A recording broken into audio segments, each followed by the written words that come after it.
BBC, MIT, and the Aspen Institute all coming together today for a day of discussions. We've got intelligence leaders here, political leaders here, all talking about cybersecurity, particularly now in the run-up to the election, just 33 days away. And I'm joined here by Michelle Reagan, who is the Secretary of State of Arizona. And you are one of the few elected officials in the United States who's actually faced a hostile intelligence service of some kind penetrating your systems. You learned about this in Arizona earlier this year.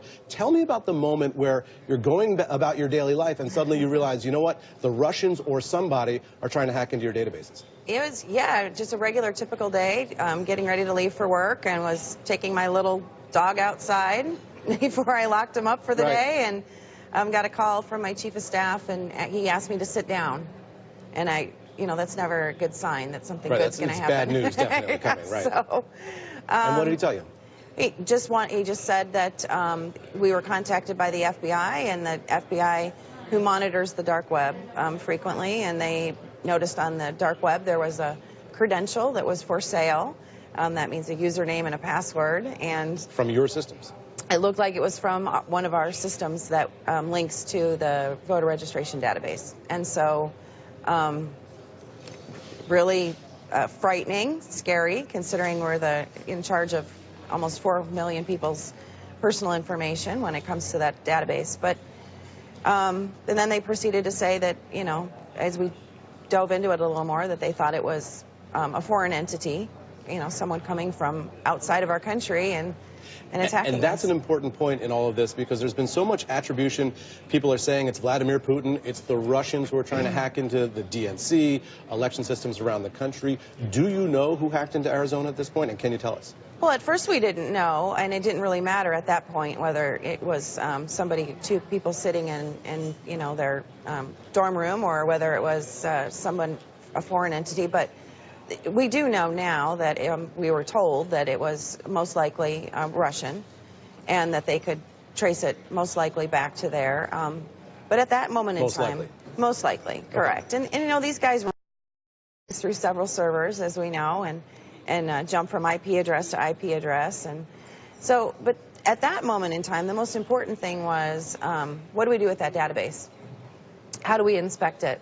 We need to make sure that no information was taken, no information was altered, a virus wasn't inserted into that system. So we had to remove the entire system offline, and those were decisions that you had to make, you know, fairly quickly. And again, when you're not expecting to even hear such things as Russian hacker in your job, your daily job. Fast forward to today. We've just got 33 days left until this election. What are you doing in Arizona to make sure that we have a clean election this fall? What we're doing is being very, very vigilant, and we're also not saying that everything is A-OK, perfect, we don't need to check anymore. You know, we got lucky once. Our computer was hacked, but our voter registration system wasn't. That's very important to note. But to continue to say that that's always going to be the case would be folly.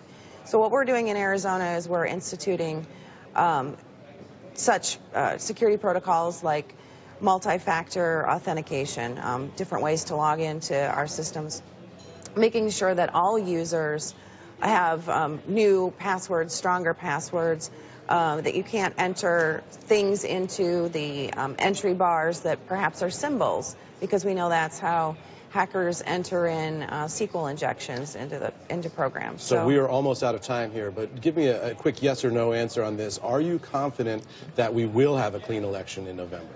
Well, you know, we're going to have a great election, absolutely. I mean, we don't have a choice, but yes, we're going to do everything we can to make sure we have a great election in Arizona and around the country, and that's one of the reasons why I'm here today and speaking up about this. It's a big issue. Michelle Reagan from Arizona, thanks so much for being with us.